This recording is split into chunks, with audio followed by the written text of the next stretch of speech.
आज आपसे दूसरे दिन की कथा कहता हूँ, ध्यान से सुने। दूसरा अध्याय। राजा के ऐसे वचन सुनकर तपस्वी ने कहा, हे राजन, भगवान सूर्य देव बहुत शीघ्र उदय होने वाले हैं, इसलिए यह समय हमारे लिए स्नान करने का है, कथा करने का नहीं। सो आप स्नान करके अपने घर को जाइए और अपने गुरुजी श्री वशिष्ठ जी से इस महात्म्य को सुनिए।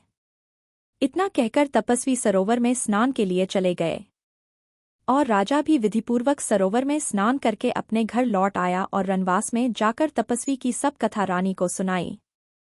तब सूत जी ने पूछा, हे गुरुदेव। राजा ने अपने गुरु वशिष्ठ जी से प्रश्न किया और उन्होंने क्या उत्तर दिया सो मुझसे कहिए। व्यास जी कहने लगे कि हे सूत जी, राजा दिलीप ने रात्रि को रनवास में सुख से सोकर प्रातः समय गुरु वशिष्ठ जी के पास जाकर उनके चरणों को छूकर प्रणाम करके तपस्वी के बतलाए हुए प्रश्न को अति नम्रतापूर्वक पूछा कि हे गुरु जी, अपने आचार, दंड, नीति, राज्य, धर्म तथा चारों वर्णों के चारों आश्रमों की क्रियाओं का दान और विधान, यज्ञ और उनकी विधि, व्रत व उनकी क्रिया तथा भगवान विष्णु की आराधना विस्तार पूर्वक मुझको सुनाइए। अब मैं आपसे माघ मास के स्नान के महात्म्य को सुनना चाहता हूँ। सो हे तपोधन, नियम पूर्वक इसकी विधि समझाइए। गुरु वशिष्ठ जी कहने लगे, राजन, तुमने दोनों लोकों के कल्याण के लिए वनवासी तथा गृहस्थियों के अंतःकरण को पवित्र करने वाले माघ मास के स्नान का बहुत सुंदर प्रश्न पूछा है। माघ मास में स्नान का फल गौ, भूमि, तिल, वस्त्र, स्वर्ण, अन्न, घोड़ा आदि दानों तथा चांद्रायन और ब्रह्या कूर्च व्रत से भी अधिक फलदाता है। वैशाख तथा कार्तिक में जप, दान, तप और यज्ञ बहुत फल देने वाले हैं, परंतु माघ मास में स्नान करने वाला मनुष्य राज्य और मुक्ति के मार्ग को जाने वाला होता है। दिव्य दृष्टि वाले महात्माओं ने कहा है कि जो मनुष्य माघ मास में निष्काम भाव से भगवान के निमित्त स्नान करता है वह अनंत फल प्राप्त करता है। इससे शरीर की शुद्धि, प्रीति, ऐश्वर्य तथा चारों प्रकार के फलों की प्राप्ति होती है।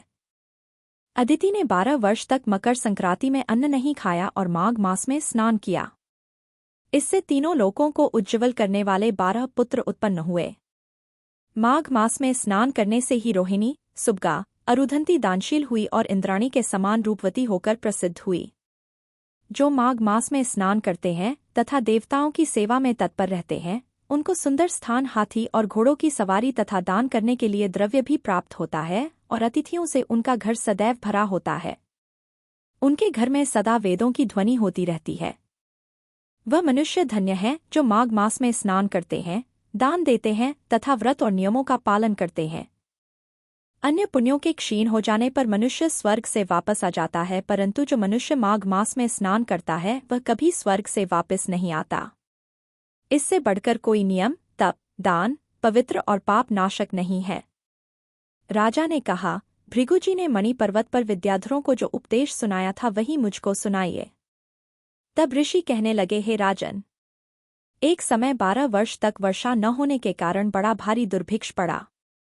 प्रजा क्षीण होने के कारण संसार में बड़ी उद्विग्नता फैल गई। हिमाचल और विंध्याचल पर्वत के मध्य का प्रदेश निर्जन होने के कारण जप, तप आदि सभी कार्य बंद हो गए। इससे सारा भूमंडल फल, फूल, अन्न और जलहीन होने से दुखी हो गया। तब विंध्याचल से नीचे बहती हुई रेवा नदी के सुंदर वृक्षों से आच्छादित अपने आश्रम से निकलकर भृगु ऋषि अपने शिष्यों सहित हिमाचल पर्वत पर गए। इस पर्वत की चोटी नीली और नीचे का हिस्सा सुनहरी होने से सारा पर्वत पीतांबरधारी श्री विष्णु भगवान के समान लगता था।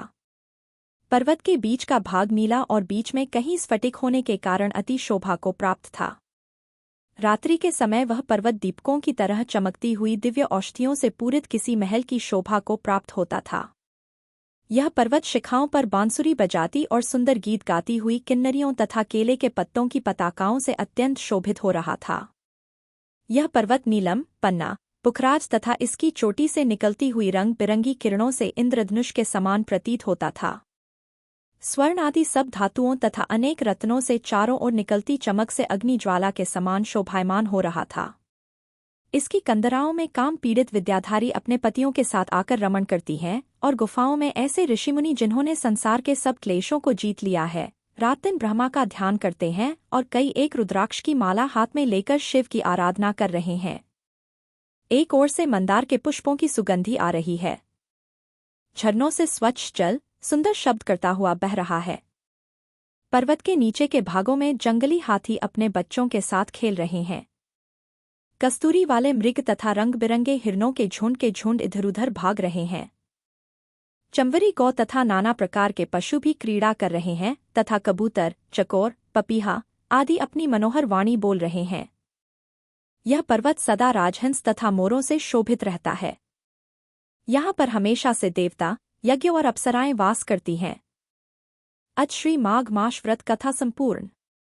जय श्री राधे। बोलो लक्ष्मी नारायण भगवान की जय।